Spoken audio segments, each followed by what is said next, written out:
주님의 은혜가 함께 하시기를 축복합니다. 오늘 야고보서 강의 8번째 시간입니다. 땅에 속한 지혜, 하늘에 속한 참지혜라는 제목으로 말씀 나누도록 하겠습니다. 야고보 기자는 매우 실제적인 사람이었다라고 나눴어요. 특별히 참된 믿음은 행함으로 드러나야 된다. 야고보서 2장 19절 이하에 22절 이렇게 믿음으로 너의 행함을 보이라. 그러니까 너의 행함으로 너의 믿음을 보이라라고 말씀하고 있죠. 그래서 참된 믿음은 곧 행함을 통해서 그 결과가 드러나게 된다라고 말씀하셨어요. 그것을 오늘 본문이 계속해서 믿음으로 행함을 보이는 것에 대해서 계속해서 나타내고 있다고 볼 수 있어요. 1절을 보니까 특별히 그렇게 말하죠. 스스로 선생이 되려고, 그러니까 3장 1절에 보니까 스스로 선생이 되려고 하지 마라 이렇게 말하고 있어요. 그 당시에 스스로 선생이 되려고 했던 이들이 많았던 것 같아요. 그들은 똑똑한 사람들이었을 거고요, 많은 지식을 가졌던 사람, 그리고 그들의 판단력은 아주 예리하고, 그래서 사람들이 어떤 일을 행할 때 문제점이 뭔지, 뭐가 잘못됐는지를 예리하게 지적하는 사람들. 그런데 오늘 본문의 내용을 보면 아마도 그들은 공동체에 별로 유익을 주지 못했던 사람들이었던 것 같아요. 날카롭게 문제를 지적하고 뭐가 잘못된지 말하지만 정작 공동체에 유익이 없는 것을 말하고 있거든요. 어떤 사람이 지혜를 가졌다면, 그리고 그 지혜가 참되다면 그 지혜로 많은 사람들을 세워주게 됩니다. 어떤 사람이 지혜를 가지고 그 지혜가 참되다면 공동체가 건강해지고요, 사람들의 마음이 겸비해지고 하나 되게 됩니다. 그리고 사람들이 하나님을 더 바라보아야 됩니다. 바라보게 되지요. 그런데 지혜를 가졌다고 생각하면서 그 사람과 만나면 시험에 들고, 그 사람과 만나면 다치고, 공동체가 깨지고 세워지지 않는다면 그 지혜가 어디서 온 것인지를 생각해 보아야 한다는 것이지요. 그러니까 하늘로부터 오는 지혜가 아닌, 참된 지혜가 아닌 잘못된 지혜가 아닌가 봐야 한다는 거예요. 오늘 보면 13절을 보면 이렇게 말합니다. 너희 중에 지혜와 총명이 있는 자가 누구냐? 그는 선행으로 말미암아 지혜와 온유함으로 그 행함을 보일지니라. 누구냐라고, 누구라는 단어가 헬라 원어를 보면 제일 먼저 나와요. 누가 지혜 있다고 말하느냐? 누가 총명이 있다고 말하느냐? 그렇게 말하는 자는 지혜와 온유함으로 그 행함을 나타내라, 그 선행을 보이라 라고 말하고 있죠. 여기에 그 지혜의 온유함이라고 표현해요. 그러니까 지혜와 지식은 말로 표현되는 것이 아니라 행함으로 나타나야 한다라고 하는 것이지요. 여기서 말하는 지혜는, 심슨이라고 하는 분은, 학자는 그렇게 표현해요. 하나님을 아는 것이고 지혜다라고 표현해요. 그러니까 하나님을 아는 자, 그래서 지혜로운 자는 온유함을 가지고 너희 행실을 보이라 라고 말하는 거죠. 여기 온유하다는 말이 뭐냐, 그 원어적인 뜻을 보면요, 사나운 짐승이 길들여지는 것을 의미한다고 말합니다. 짐승이 아주 사나운데 그게 길들여져요. 그래가지고 유순함, 말을 잘 듣는 거, 이게 온유라는 말이에요. 그러니까 우유부단함이 아니에요. 우유부단하기 때문에 이 사람이 이 말하면 이렇게 쏠리고 저 사람이 저 말하면 저렇게 쏠리는 게 아니라는 거예요. 주님의 그 사람으로 길들여지는 것을 의미해요. 주님의 사람으로 잘 길들여지는 것, 세워지는 것. 어떻게 온유할 수 있는가? 사실 이 온유함으로 우리의 지혜를 보인다라는 말 속에 온유함은 어떻게 온유할 수 있냐면요, 하나님의 관점으로 자신을 이해하는 사람이 온유합니다.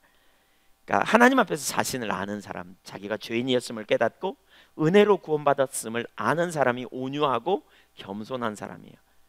자기가 사랑받은 자요, 은혜로 구원받은 자임을 알기 때문에, 즉 자기나 남보다 그러니까 자기나 남이나 완전한 죄인이었음을 깨닫고 오직 하나님의 사랑과 은혜로 구원받은 자임을 알기 때문에 다른 사람에 대해 온유함으로 행실을 보이게 된다, 이런 의미예요. 그래서 온유한 사람은 어떻게 해요? 자기를 변호하지 않아요. 온유한 사람은 어떻게 해요? 상처받지도 않아요. 그러니까 민수기 12장에 보면 이 사람은 모세는 온유함이 지면에 모든 사람보다 승하더라, 더하더라. 미리함과 아론이 모세의 누나였거든요. 그래서 모세의 잘못을 막 지적해요. 사실 어떻게 보면 잘못이지만 그 당시에 법적으로는 문제 없는. 근데 모세를 막 지적해요.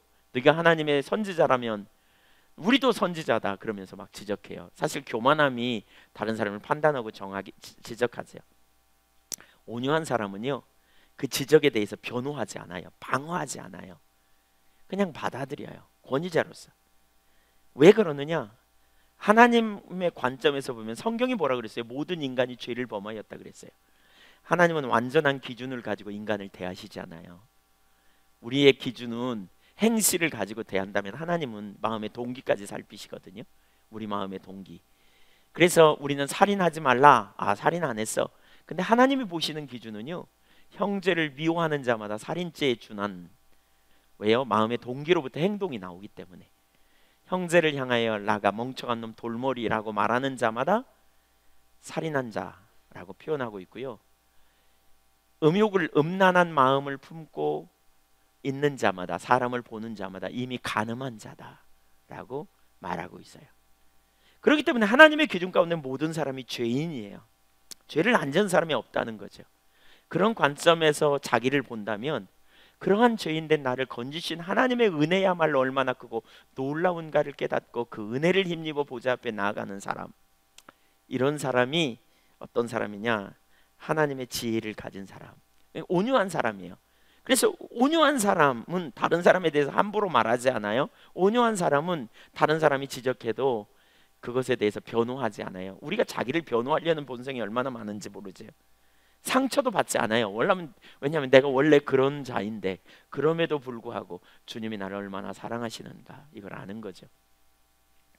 과거에도 나눈 예지만 제가 어떤 사람이 저에게, 제가 텔레비에서 방송 설교가 처음 나간 다음에 어떤 분이 그러더라고요.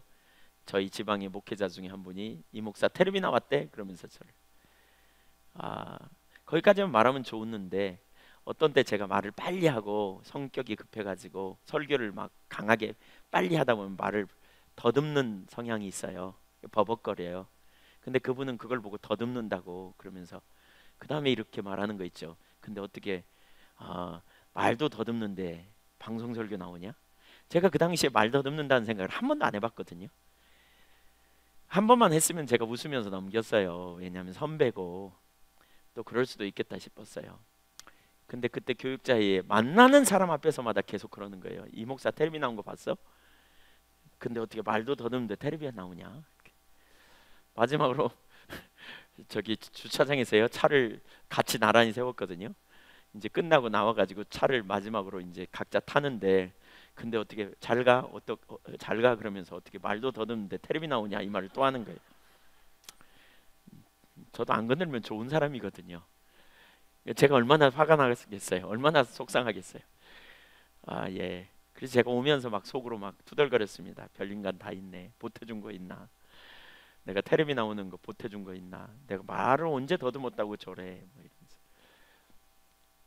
교회 와가지고요, 습관처럼 앉아서 기도하잖아요. 앉으면 목사니까 그리스도인들. 그래서 무심코 주여. 근데 성령께서 또렷하게 저를 이렇게 깨닫게 하시는 것 같았어요. 너 말 더듬잖니 가끔. 제가 그때 처음으로 알았어요. 내가 말을 더듬는구나. 그러면서 버벅거렸던 장면을 생각나게 하시는 것 같아요. 그래서 맞네요. 근데 그 다음 순간에 근데 왜 성질내냐? 맞는데. 그러면서 제가 한 말, 그분에 대해 비난한 말, 이 변호하려는 본성이 우리 가운데. 근데 그 다음에 그래서 제가 회개했는데 그 다음에 그런 감동을 하나님 주셨어요. 그럼에도 불구하고 내가 너를 쓰지 않니? 그럼에도 불구하고 너를 내가 세우지 않니? 이게 얼마나 감격이었는지 몰랐어요.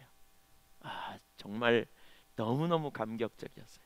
그래서 하나님 회개하고 제가 변호하지 않게 해주세요. 하나님, 사람들이 저의 잘못에 지적해도 변호하지 않게 해주세요. 온유함이 그러니까 하늘로부터 온 지혜, 참된 지혜는 온유함을 가지고 사람들에게 반응하게 된다는 거죠. 부드러움으로, 변호하지 않고, 싸우지 않고. 제가 가만히 생각해 보니까 우리가 이 변호만 안 해도요, 이 변호만 안 해도 우리는 다툴 일이 별로 없습니다. 부부간에도 그러잖아요. 당신 그게 문제야. 그럼 뭐라 그럽니까? 맞아, 내가 그래. 이러면 싸울 일이 없어요. 근데 우리는 보통 뭐라 그래요? 그래, 내가 그런 사람이다. 근데 왜 뭐 보태줬냐? 한번 해볼래? 이러면서 우리는 팔을 걷기 시작하죠. 예, 다투려고 하는. 어떤 사람들이 지혜를 가졌다고 자부한다면 온유함으로 공동체에 유익을 끼쳐야 된다는 거죠. 진짜 참 지혜는 온유함의 칼집에 꽂혀 있다는 거예요. 어떤 사람은 실제로 뛰어나고 대단히 똑똑해요. 자부심을 가질 만큼 진짜 지혜로운 사람이 있어요. 지식이 많아요. 모든 영역에서 지식이 있어요. 너무나도 분명한 기준을 갖고 있고요. 그런데 문제가 있어요. 덕이 되지 않아요. 사사건건 부딪혀요. 공동체를 아프게 해요. 다른 사람에게 상처를 줘요. 우리가 가진 참 지혜가 참된 지혜라면 온유함 속에 있어야 된다는 거죠. 그 온유함은 곧바로 공동체의 덕을 드러내는 것으로 나타낸다는 것이지요. 그러나 상처를 주고 아픔을 주는, 문제를 일으키는 선생이 되어서 다른 사람을 가르치려고 할 때 기준을 가지고 대하면서 많은 사람에게 아픔을 주고 관계를 깨뜨리고 어려움을 주고 문제를 야기시킨다면 그 지혜가 과연 올바른 지혜인지, 하늘로부터 온 지혜인지 세상으로부터 온 지혜인지 살펴봐야 한다는 것이지요. 그래서 오늘 본문은 두 가지 지혜를 우리에게 가르쳐요. 첫째, 땅에 속한 지혜. 첫 번째 땅에 속한 지혜의 네 가지 성격. 14절을 같이 한번 읽어보겠습니다. 시작. 그러나 너희 마음속에 독한 시기와 다툼이 있으면 자랑하지 말라. 진리를 거슬러 거짓말하지 말라. 세상적인 지혜는 네 가지 특징을 갖습니다. 시기, 다툼, 자랑, 거짓입니다. 독한 시기, 다툼, 자랑, 거짓. 근데 이 두 가지는요, 이 중에 두 가지는 마음 안에 있는 거예요. 그래서 잘 드러나지 않아요. 잘 볼 수가 없어요. 그리고 두 가지는 그 마음 안에 있는 것이 행위로 나타나게 된다는 거예요. 그럼 두 가지는 뭐예요? 독한 시기와 다툼, 이 두 가지는 우리 마음 안에 있는 겁니다. 그리고 자랑과 거짓 두 가지는 열매로 나타납니다. 하나씩 살펴보면 첫째, 독한 시기입니다. 시기라는 단어가 긍정적으로 성경에서 사용되고 있기도 하고 부정적으로 사용되고 있기도 합니다. 긍정적으로 사용할 때는 시기라는 단어가, 그러니까 시기, 부정적이나 긍정적이나 열심이라는 단어로 표현돼요. 젤론이라는 말인데 원어를 보면 부정적인 의미에서는 시기입니다. 그런데 하나님 중심적일 때 하나님과 하나님의 목적을 향한 열심으로도 번역될 수 있어요. 그래서 하나님의 영광을 위한 열심, 하나님 나라를 위한 열심이, 이게 열심이라는 단어가 하나님께 쓰일 때, 그리고 긍정적으로 쓰일 때는 열정이라는 단어로 번역되어 있다면 부정적으로 쓰일 때는 시기라는 단어로 번역됩니다. 똑같이 열심이 있어요. 그러니까 분별이 참 쉽지 않아요. 열심을 내요. 근데 문제는 이 열심의 출처가 자기를 위한 열심이냐, 아니면 하나님을 위한 열심이냐, 하나님의 영광을 위한 열심이냐, 아니면 이웃을 향한 열심이냐, 아니면 자기를 세우고 자기를 나타내기 위한, 자랑하기 위한 열심이냐라고 나누어질 수 있다는 거예요. 이 시기가 불신자들에게만 있는 것이 아니었어요. 그리스도인의 삶 가운데서도 얼마든지 나타날 수 있어요. 예를 들면 12제자들 가운데 하나님 나라의 자리를 생각하며 시기가 있었습니다. 그래서 누가복음 22장에 보면 우리 중에 누가 크냐 하는 다툼이 있었다. 우리 중에 누가 크냐 하는 그런 시기 질투가 그들 속에 있었던 걸 볼 수 있어요. 또 야고보와 요한의 어머니가 어느 날 와가지고 예수님께 청탁을 합니다. 특별히 친밀한 관계, 친척 관계였거든요. 그래서 당신의 나라에 이를 때 우리 아들을 하나는 왼쪽에 하나는 오른편에 앉게 해주세요. 영의정 좌의정 하고 싶다는 거죠. 예, 그랬더니 영의정 우의정 그냥 좌우에. 그랬더니 뭐라 그래요? 예, 그러니까 다른 제자들이 시기 질투가 올라갔고 시기가 넘쳤다 이렇게 표현해요. 사울 임금은 다윗을 시기함으로 죽이려고 했습니다. 결국 그 결과 악신에 들리게 됐고요. 요셉의 형들도 시기 때문에 동생을 팔아먹었습니다. 시기가 얼마나 무서운지 몰라요. 시기는 철저하게 하나님의 길을 대적하고 하나님의 사람을 대적하고 넘어뜨리게 하려고 합니다. 땅에 속한 지혜는 항상 시기심이 있습니다. 시기심을 가질 때 우리 마음에 심각한 문제를 야기시켜요. 여러분, 시기심을 가지면 우리 마음에 진정한 평강이 없어요. 그래서 잠언 14장 30절에 보면 이렇게 말씀합니다. 잠언 14장 30절 같이 한번 읽을까요? 평온한 마음은 육신의 생명이나 시기는 뼈를 썩게 하느니라. 시기심은 뼈를 썩게 만든다라고 표현합니다. 육신의 생명을 가질 수도 있지만 평온한 마음은, 시기심을 없애는 참 좋은 방법이 있어요. 저도 참 제가 주님을 쫓아가면서요, 개인적으로 시기가 많다는 사실을 발견했어요. 너무 죄송합니다. 목사가 시기가 많았다고 이렇게 고백하니까. 시기가 참 많았다. 언젠가 제가 전에도 나누지만 아침에 그러니까 저녁에 잠을 자려고 그러는데 마음이 참 불편했어요. 왜 마음이 불편할까? 내가 잠을 자려고 하는데 그때 저는 제 자신을 막 살펴봅니다. 왜 불편하지 내 마음이? 뭐 여러 가지 이유가 있을 수 있어요. 이유 없는 불편함이 있을 수 있어요. 저는 대개 그걸 영적 공격이라고 봅니다. 이유가 없는데 마음이 불안한 건 영적인 원수의 공격이다. 근데 어떤 때는 하나님이 주시는 그런 불편함이 있죠. 죄 때문에, 또 참 하나님의 뜻이 이루어지지 않는 것 때문에 애통함, 이런 이건 참 좋은 일이에요. 왜냐하면 애통하는 자에게 복이 있다 그랬어요. 근데 또 다른 불편함이 있어요. 그게 뭐냐면 시기질투, 경쟁심, 자기 육체의 본능에서 나오는 시기질투, 경쟁심이 우리 가운데 있을 수 있어요. 제가 왜 마음이 불편한가 생각해 봤더니 아까 낮에 전화 한 통화 받은 이후부터 마음이 되게 불편했어요. 무슨 전화였냐면 다른 교회가 부흥한다는 소식이었어요. 목사가 타락해가지고 다른 교회가 부흥한다 그러는데 마음이 불편하는, 이걸 제가 알지도 못하고 깨닫지도 전혀 못했어요. 근데 마음이 불편해 생각해 보니까 그 마음이 제 속에 있었다는 거예요. 제가 그래서 그 교회를 집중적으로 축복했습니다. 진짜 잘되게 하나님의 뜻이 이루어지고 하나님의 나라가 이루어지고 정말 그 교회가 부흥하는 것이 얼마나 저에게 기쁨인가를 생각해 보면서 집중적으로 축복했습니다. 우리 안에 시기 질투를 이기는 비결은요, 다른 사람을 축복하는 겁니다. 시기가 올라오는 그 사람을 축복하는 겁니다. 하나님께서 복을 주시고 하나님께서 그를 잘되게 해주시고 그를 더 세우고 더 응원하게 해달라고 우리가 기도할 때, 성공을 위해 기도하고 상대편을 중심에 축복할 때 시기심이 없어집니다. 끊어지게 됩니다. 두 번째, 다툼입니다. 땅에 속한 지혜는 파벌을 가져옵니다. 각 분야에서 당파를 만듭니다. 가정에서, 직장에서, 교회에서, 소그룹에서. 이 다툼은 공동체를 무너뜨립니다. 진정한 연합이 되지 않습니다. 분리되고 하나 되게 하지 못합니다. 근데 왜 아까 제가 설명하면서 다툼은 우리 마음속에 일어나는 일이라 제가 그런 표현을 했어요. 그러니까 여기 다툼이라는 단어를 영어 번역해 보면 selfish ambition 그랬습니다.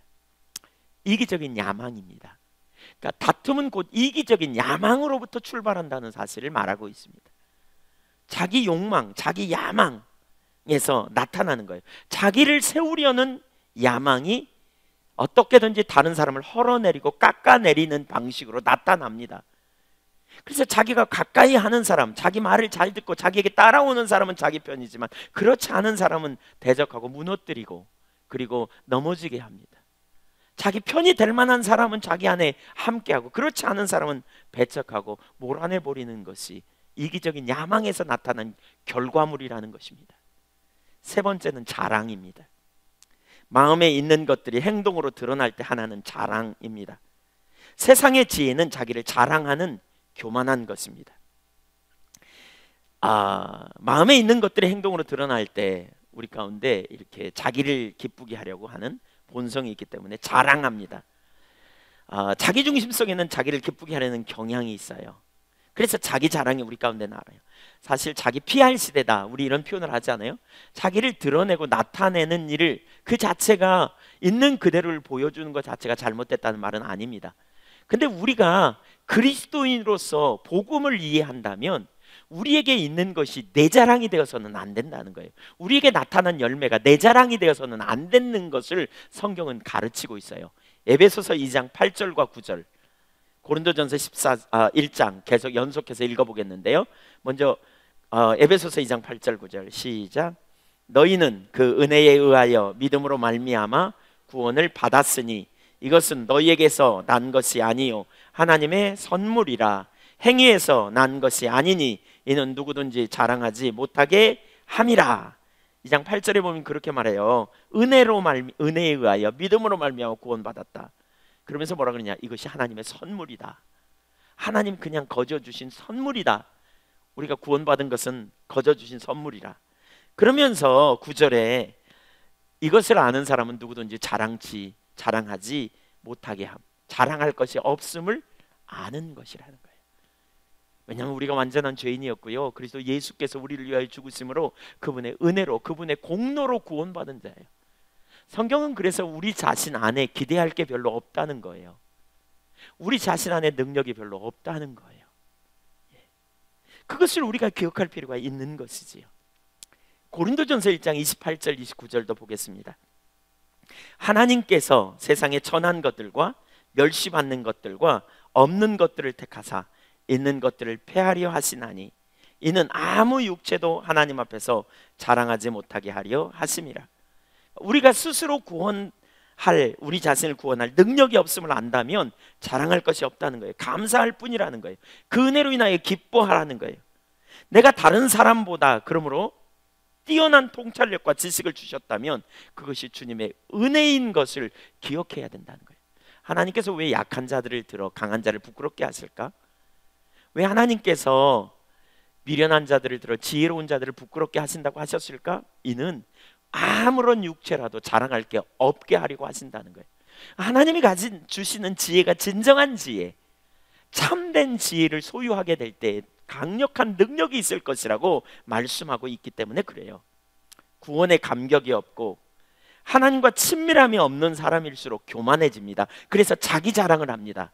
은혜를 모르기 때문에 그렇습니다. 진정한 은혜가 무엇인지 복음을 이해하면 이해할수록 우리 속에 우리의 자원이 아니고 전적인 주님의 은혜요 주님의 능력으로 주어진 것이기 때문에 그분의 은혜를 감사하고 하나님을 찬양하는 자리에 우리가 믿음으로 반응하게 될 거라는 것이지요. 고린도전서 4장 7절에 보면 이렇게 말합니다. 같이 한번 읽을까요? 고린도 교회 시작. 누가 너를 남달리 구별하였느냐? 내게 있는 것 중에 받지 아니한 것이 무엇이냐? 내가 받았은즉 어찌하여 받지 아니한 것 같이 자랑하느냐? 우리는 지체 안에 서로 자랑하지 않아야 합니다. 오히려 은혜임을 간증하여 주님께 높이고 드러내야 합니다. 고린도 교회는 참 자랑거리가 많았어요. 가만히 보면 고린도전서 1장 5절에 보면 모든 지식에 부족함이 없다 그랬어요. 하나님이 엄청난 지식을 주신 것 같아요. 지식에 부족함이 없었고요, 또 모든 그 은사에 부족함이 없었어요. 1장 7절에 보면 그러니까 은사가 다양하게 나타났어요. 아주 강력한 능력이 나타나고요. 얼마나 신나요? 근데 그럼에도 불구하고 고린도전서 3장에 보니까 그 교회는 영적으로 볼 때 어린아이 수준이었다는 거예요. 그래서 시기 질투, 분열, 분쟁이 막 넘쳤다는 거예요. 그래서 어린아이 같은 이라는 표현이 있는데 거기 헬라어로 보면 네피우스라는 단어를 쓰거든요. 이 말은 어린아이 중에 어린아이였다는 거예요. 진정한 능력과 승리가 없는 그런 단계에 있었던 가장 어린아이 같은 수준, 이게 고린도 교회의 상태였다는 거예요. 그래서 그들은 이렇게 하나님을 기쁘시게 하는 삶을 살지 못한 것이죠. 어린아이 수준에 머물러 있었던 사람들이라고 표현하고 있거든요. 그럼에도 불구하고 그들에게는 자랑거리가 많아가지고요, 부지런히 자랑했다는 거예요. 은사도 자랑하고, 그렇죠? 지식도 자랑하고, 그래가지고 누가 잘 가르치더라. 그래서 바울파, 아볼로파, 게바파, 그리스도파, 심지어 이렇게 파로 나눠가지고 서로 그냥 자기가 존경하는. 그랬더니 바울 사도가 강력하게 표현하는 거죠. 누가 너를 남달리 구별했느냐? 내게 있는 것 중에 받지 않은 것이 하나도 없는데 왜 받아놓고 받지 않은 것처럼 자랑하느냐? 이렇게 말하죠. 그러니까 자랑할 게 없다는 거예요. 은혜라고 말해야 돼요. 우리가 남보다 더 높은, 더 많은 달란트를 받았다면, 재능을 받았다면, 우리가 남보다 더 나은 뭔가 소유를 가지고 있다면 주님의 은혜라고 여기며 감사할 줄 알아야 돼요. 그런 의미에서 간증도 대단히 중요해요. 간증은 하나님의 영광을 드러내고요, 사람들을 하나님께로 이끄는 것이 올바른 간증이에요. 근데 간증을 읽고 어떤 경우에 낙심돼. 그 사람을 바라보게도나 사람을 바라보거나 사람을 드러내기 쉽죠. 왜냐하면 우리가 사람에게 집중하게 만들면 그건 간증이 아니라 자랑일 수 있거든요. 그래서 우리가 그 자랑하는 것을 통해서 오히려 많은 사람들을 이게 넘어지게 하고 실패하는 자리를 서게 되는, 이것은 육신의 지혜라는 거죠. 땅에서부터 오는 지혜라는 거죠. 여러분, 이 땅에서는요, 자기 PR을 많이 해야, 자기 자랑을 많이 해야 사람들이 함부로 까불지 않잖아요. 내가 이런 사람이야, 나 좀 알아둬, 이렇게. 이게 세상의 지혜예요. 세상에는 자기를 많이 드러내요, 나타내요. 그래야 사람들이 자기 앞에 줄 서고요, 사람들이 자기 밑에 서게 된다고요. 뭔가 이렇게 자기를 존중히 여기고 무시하지 않고 드러내고, 이게 세상적인 지혜라는 거예요. 그러나 그리스도인은 자랑하는 사람들이 아니라는 거죠. 은혜를 감사하는 사람. 네 번째는 거짓이에요. 이 자랑은 과장과 거짓이 동반되기가 쉬워요. 자기를 돋보이게 하려고 다른 사람들이 경쟁해서 이기려고, 다른 사람들과 경쟁해서 이기려고 애쓰다 보면 우리는 거짓말을 하게 됩니다. 자기 주장을 내세우다 보면 과장하고 거짓하게 됩니다. 거짓말을 하게 되죠. 사실 우리 신앙에서 가장 심각한 우리가 기억해야 될 한 가지는 이 거짓말입니다. 성경에 보면 거짓말하는 자는 지옥에 가게 될 거라는 말이 상당히 여러 번 반복해서 나옵니다. 우리가 왜 거짓말을 할까요? 우리 안에는 자기를 합리화하려는, 변호하려는 경향이 있습니다. 자기를 합리화하는, 자기가 틀리지 않았음을 증명하려고, 자기를 나타내려고, 자기를 잘 보이려고, 더 나아가 위기를 모면하려고, 더 나아가 손해보지 않으려고 거짓말을 막 퍼부어대는 본성이 우리 가운데 있습니다. 그래서 그 본성을 따라 우리는 열심히 거짓합니다. 여러분, 진짜 무서운 게요, 너희는 스스로 속이지 말라. 성경에 이런 구절이 있잖아요. 우리가 우리 자신을 속일 수도 있어요. 어떤 때는 내가 이렇게 어떤 생각을 합리화해 가지고요, 그걸 믿어버리는 거예요. 그래서 어떤 경우에 똑같은 상황, 어떤 상황이 일어날 때 두 사람이 얘기를 하다 보면 이 사람은 이렇게 말했다 그러고 이 사람은 언제 그랬냐고 따지는 경우가 얼마나 많은지 몰라요. 근데 그 주된 이유가 제가 볼 때는 많은 경우에 그거 같더라고요. 한 사람은 자기가 이렇게 스스로를 속이는 거예요. 그래서 그렇게 믿어버려요. 심지어 거짓말 탐지기도 속일 만큼 그런 정도로 믿어버려요. 우리 인간이 얼마나 그 자기를 합리화하고 변호하는데 익숙한지 몰라요. 너무너무 우리 인간의 본성 안에 변호하려는 경향이 있어요. 아담이 선악과 따먹고요, 왜 따먹었냐 그랬더니 당신이 준 저 여자 탓, 핑계 대잖아요. 하와에게 너 왜 따먹었어 그랬더니 뱀이 그랬어요. 제가 잘못했어요, 제가 문제예요 라고 말하지 않아요. 자기 잘못한 부분은 절대로 말하지 않아. 합리화하려는 경향이 우리 속에 있어요. 저도 과거에요, 이 거짓말의 본성이 제게 참 많은 걸 알고 충격을 받았어요. 제가 처음 단독목회하고 얼마 안 돼서 정말 그 하나님께서 제 모습을 들춰내셨어요. 뭐가 문제인지 찾는 가운데 부정직한 모습을 들춰내셨어요. 너무너무 죽을 것 같았어요. 제가 지금까지 주님을 쫓아오면서 두 번에 걸쳐서 마귀 뒤에 줄 서 있는 모습처럼 그렇게 비춰준 게 있어요. 입술로는 하나님을 사랑한다고 말하지만 결국은 우리의 행실이 마귀 뒤에 줄 서 있는 것 같은 모습.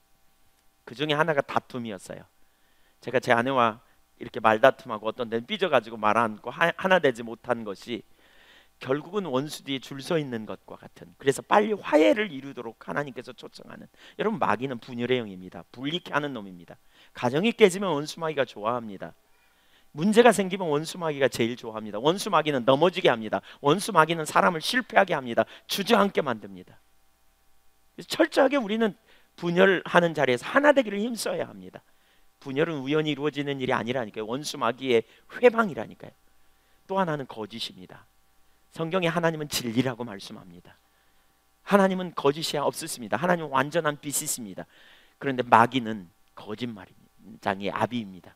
요한복음 8장 44절에 너희는 너희 아비 마귀에게 속하였나니 저는 처음부터 거짓말장이요 거짓의 아비가 된다 그랬어요. 마귀는 거짓말로 사람을 속입니다. 태초에 인간이 범죄한 가장 핵심적인 이유는 바로 이 거짓말입니다.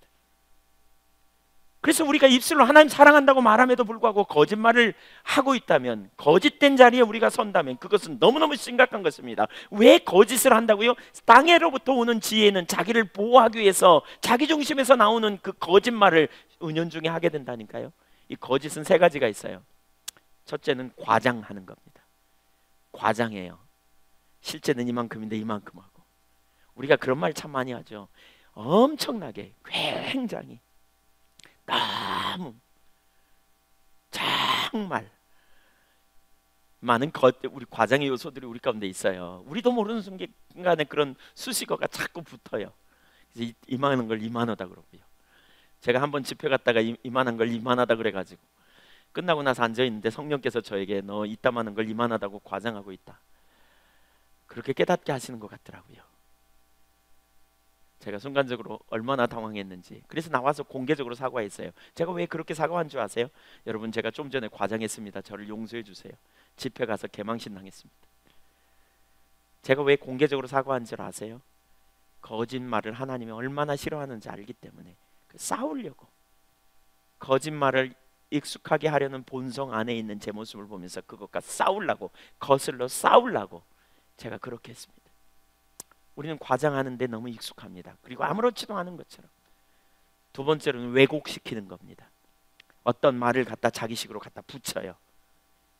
자기 유리할 대로 붙여요. 그래서 왜곡시켜요. 그런 의도로 말하지 않았는데 다른 의도로 말해요. 그래서 자기 논리를 펴려고 왜곡시키는 경향, 이것도 거짓입니다. 세 번째로는 거짓말이 거짓입니다. 손해보지 않으려고, 유기를 모면하려고 우리는 거짓말합니다. 문제는 뭐냐? 이 거짓이 땅에서 나온 지혜요, 하나님께서 그 지혜를 매우 싫어한다는 거, 그것을 매우 싫어하신다는 거예요. 하나님은 거짓말하는 자가 지옥에 갈 거라고 여러 번 성경을 통해서 가르치고 있어요. 우리가 따르는 주님은 완전한 빛이세요. 진리이세요. 그래서 우리가 주님을 입술로 찬양하면서 거짓말을 한다, 그것은 넌센스입니다. 맞지 않습니다. 우리는 정직하기를 선언해야 합니다. 하나님 앞에 정직하기를 작정하십시오. 하나님을 경외함으로 여러분 정직하기를 결단하십시오. 우리가 거짓말로 책을 쓰기로 한다면 금방 한 권 쓸 거리요. 사람들 거짓말로 수집해가지고 책을 쓴다면 순식간에. 오늘날 너무너무 민감하죠. 미국의 클린턴 대통령이 그 성적인 문제로 스캔들을 일으켰죠. 여비서와 놀아나가서. 근데 결국 그 미국의 여론이 어떻게 흘러갔냐면요, 그가 탄핵을 받아야 되는데 성적인 스캔들로 탄핵을 받아야 된다고 말하는 사람이 없더라고요. 뭐냐? 그가 거짓말했다, 위증했다. 이것이 탄핵을 받을 대상 이유이죠. 우리 동양의 문화는 거짓말 한 번쯤 아무렇지도 않게 합니다. 그러나 여러분, 하나님은 거짓말을 심판하십니다. 세상의 법정에서는 거짓말을 속일 수도 있습니다. 세상의 사람들 앞에서는 거짓말로 속일 수도 있습니다. 그러나 우리는 살아계신 하나님을 인식하고 서는 사람들입니다. 그래서 우리는 정직해야 합니다. 거짓은 땅에서 나온 지혜의 특징입니다. 첫 번째 두 번째입니다. 땅에 속한 지혜의 출처. 15절. 땅에 속한 지혜가 어디서 나오는가? 같이 읽겠습니다. 시작. 이러한 지혜는 위로부터 내려온 것이 아니요 땅 위의 것이요 정욕의 것이요 귀신의 것이니. 이러한 땅에 속한 지혜가 어디서부터 왔다고요? 정욕적이고 귀신의 것이다 라고 말합니다. 욕심이 있다는 거예요. 자기 욕심에 끌려 마음과 육체에 원하는 대로 가려고 하는 본성, 유익을 얻기 위해, 손해보지 않기 위해서. 그래서 우리는 손해보지 않기 위해, 유익을 얻기 위해 잘해서, 그렇죠? 뭔가 자기의 유익을 얻으면 우리 처세 잘한다 그러죠. 그러면서 마치 지혜 있는 것처럼 칭찬하죠. 그러나 이게 땅에서부터 온 지혜라는 거예요. 땅에로부터 오는, 어떻게 살아야 될지를 아는, 세상적인 방법으로부터 오는 정욕적이고 귀신적인, 남을 무너뜨려서라도 자기 유익을 어떻게든지 얻으려고 하는 경향성. 이것은 예수 믿지 않는 자의 성품입니다. 에베소서 2장 1절부터 3절. 과거에 예수 믿기 전에 우리의 성향을 성경은 이렇게 말하고 있어요. 같이 한번 읽을까요? 그는 허물과 죄로 죽었던 너희를 살리셨도다. 그때의 너희는 그 가운데서 행하여 이 세상 풍조를 따르고 공중의 권세 잡은 자를 따랐으니 곧 지금 불순종의 아들들 가운데 역사하는 영이라. 전에는 우리도 다 그 가운데서 우리 육체의 욕심을 따라 지내며 육체와 마음에 원하는 것을 하여 다른 이들과 같이 본질상 진노의 자녀이었더니. 허물과 죄로 죽었던 과거의 상태, 예수 믿기 전에 우리의 상태가 어땠는가, 이걸 말하고요. 그때는 세상 풍조를 따랐다. 이 말은 세상의 가치관을 따랐다. 바꿔 얘기하면 오늘 우리 설교와 연결해서 말하면 땅의 지혜로 살았다는 거예요. 땅의 지혜, 세상의 가치관, 세상의 방식대로 살았다는 거예요. 세상의 유익을 얻기 위해 살아가는 그런 가치관. 근데 그 뒤에 누가 있다고요? 공중의 권세 잡은 자, 마귀가 있다는 거예요. 그 뒤에 악한 영이 있다는 거예요. 그러니까 여러분, 우리가 우리의 인간의 본성 뒤에는 악한 영이 역사해요. 그것이 어떻게 나타나냐? 3절에 보니까 우리 육체의 욕심을 따라지며 육체와 마음이 원하는 것을 하여. 마음과 육체에 원하는 것을 해요. 자기 본능을 쫓아가는 거예요. 자기 욕망을 채우기 위해서, 자기 유익을 얻기 위해서, 자기 만족을 얻기 위해서 행한다는 거예요. 예수 믿기 전에 인간의 상태, 하나님을 모를 때 인간은 마음과 육체에 원하는 것을 하여 하나님이 도덕이라고 하는, 하나님을 알지 못해도 도덕이라고 하는 기준을 주었지만, 그러나 도덕을 이길 능력이 없어 마음과 육체의 욕망이 너무 끈적끈적하고 너무 커서 적당한 선에서 타협하며 넘어가는. 그래서 인간의 본능이 철저하게 타락한 이유가 거기 있다는 거예요. 근본적으로 타락한. 인간이 얼마나 악할 수 있는가. 자기중심으로 돌아가면 하나님이 주신 도덕이라고 하는, 하나님을 알지 못하는, 예수 믿지 않는 사람에게도 주신 그 기준을 다 무너뜨리고 본능을 쫓아가 버리는 거예요. 오늘날 성적인 범죄가 왜 이렇게 흉흉합니까? 오늘날 자녀가 아버지를 죽이는, 심지어 그런 일들이 지난 주간에도 나왔더라고요. 어른이고 아고 없어요. 이제 본능을 따라 행하는, 자기 감정을 절제하지 못하는. 왜 그러느냐? 결국 자기 본성 뒤에는 사단이 있어서 그래요. 귀신의 역사가 있어요. 악한 놈이 잡아요. 그래서 악한 놈이 잡고 있어서 그를 문제시켜요. 어떤 도박 전문, 과거에 도박을 되게 많이 했던 분이 그런 표현을 하더라고요. 도박하는 사람들은 눈빛이 다른 게 보이냐고. 그러면서 그분이 예수 믿는 사람인가 봐요. 그분이 그러더라고요.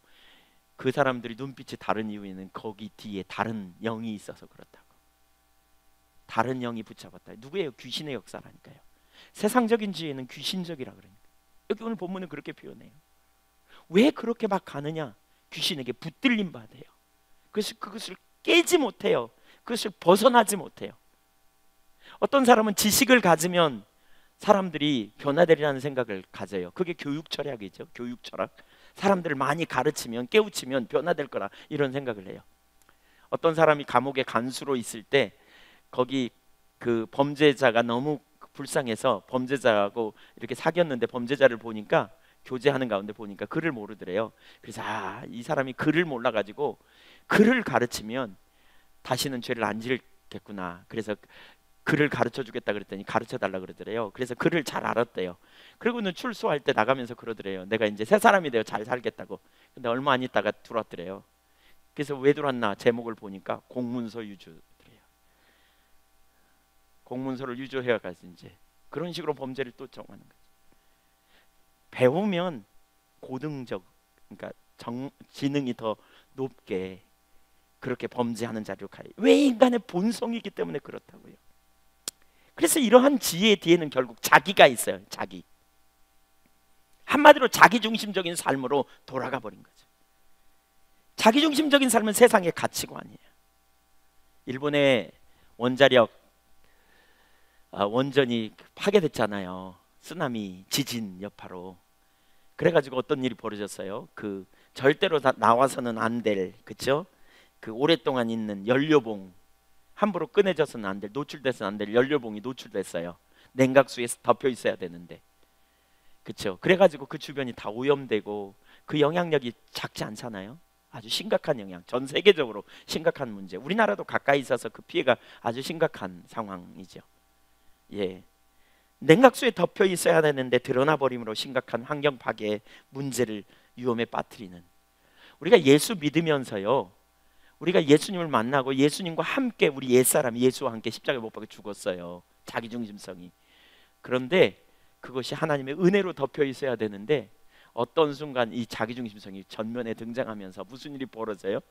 마음과 육체에 원하는 대로 가요. 자기가 전면에 등장하면서 하나님 중심적인 삶에서 떠나 세상의 가치를 따르고 마음과 육체에 원하는 것을 하게 되며 궁극적으로 하나님이 기뻐하시는 삶에서 떠나게 되는 자기중심적인 자리로 돌아가 버린다는 거예요. 그래서 주변의 사람들 시험 들게 해요. 자기도 다치고 남도 다치고 주님의 교회를 무너지게 하는. 왜? 인간적인 본능이 나와. 그래서 뭐예요? 시기 질투가 올라오는 거죠. 자랑하고 거짓말하고 그래서 공공의 질서를 무너뜨리는 결과를 가져오게 된다는 것이지요. 그래서 사실 무엇보다 중요한 게 하나님 중심적인, 하나님 찾아야 돼요. 세 번째, 땅에 속한 지혜의 결과. 그럼 땅에 속한 지혜가 어떤 결과를 가져오느냐? 16절을 같이 한번 읽겠습니다. 시작. 시기와 다툼이 있는 곳에는 혼란과 모든 악한 일이 있습니다. 시기와 다툼은 땅에 속한 지혜라 그랬어요. 그 지혜의 결과가 뭐냐? 두 가지예요. 혼란과 모든 악한 일. 여기 혼란이라는 단어를 찾아보니까요, 무질서를 가르쳐요. 그러니까 원어적으로 보면.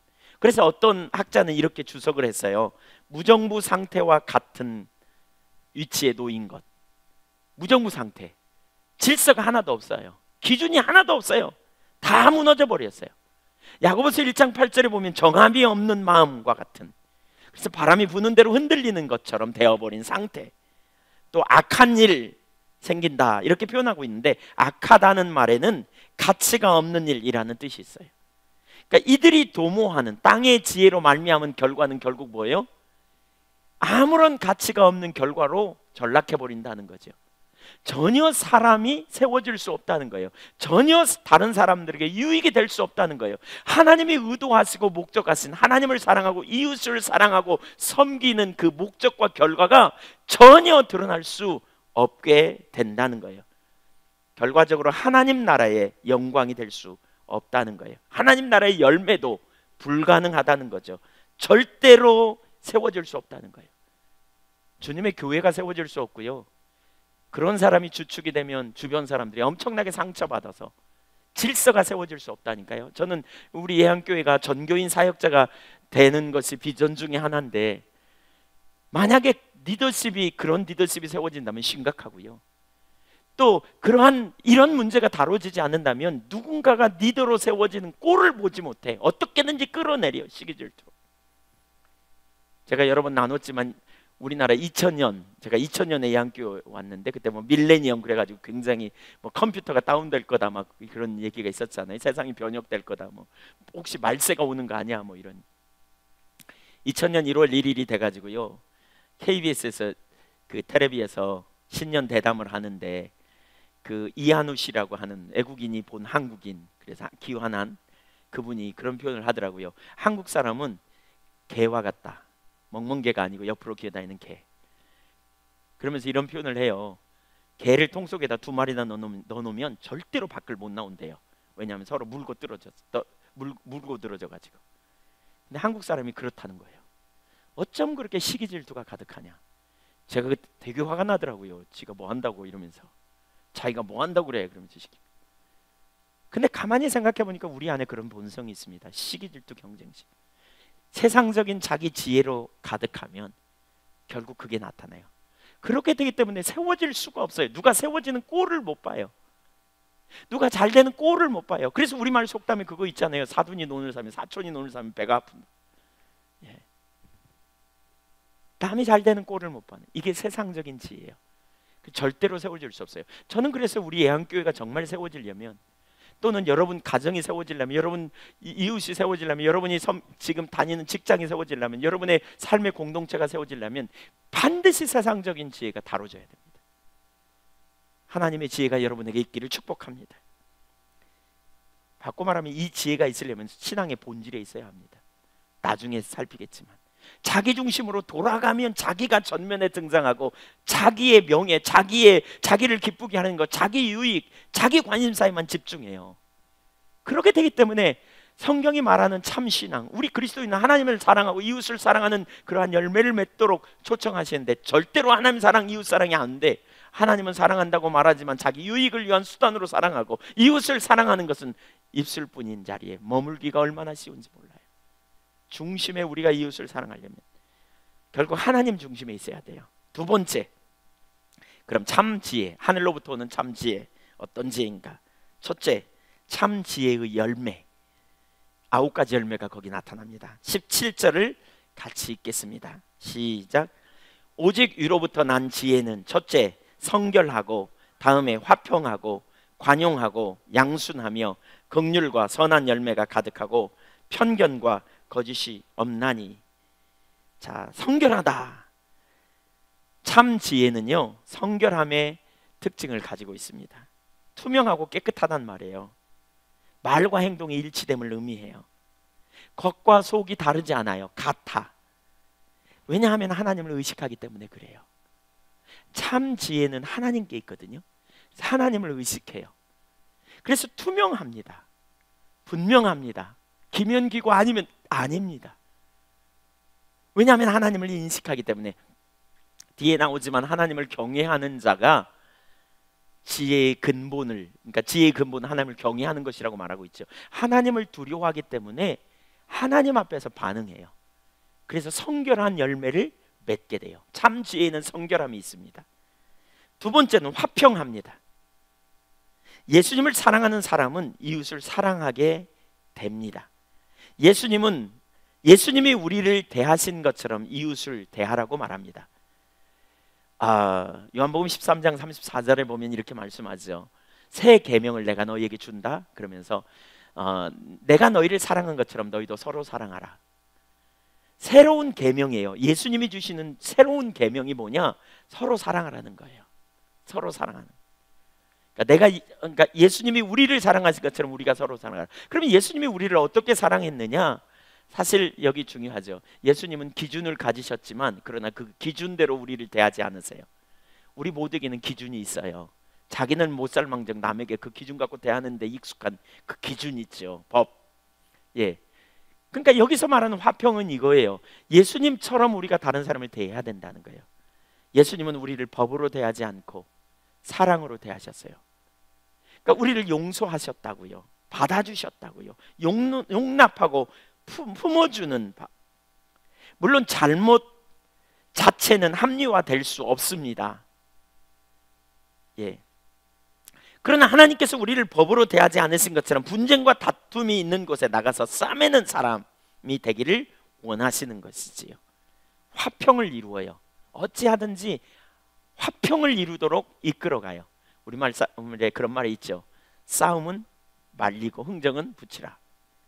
싸움을 말리는, 우리가 적극적으로 말리는 자리에 가는. 하늘로부터 온 지혜는 싸워서 좋을 일이 없다는 걸 알아요. 다퉈서 절대로 좋을 일이 없다는 걸 알아요. 그래서 어떻게든지 말리는 거예요. 어떻게든지 하나 되게 해요. 합의하게 해요. 어떻게든지 서로 하나 되도록 돕게 하는 일을 하는 것이죠. 위로부터 난 지혜예요.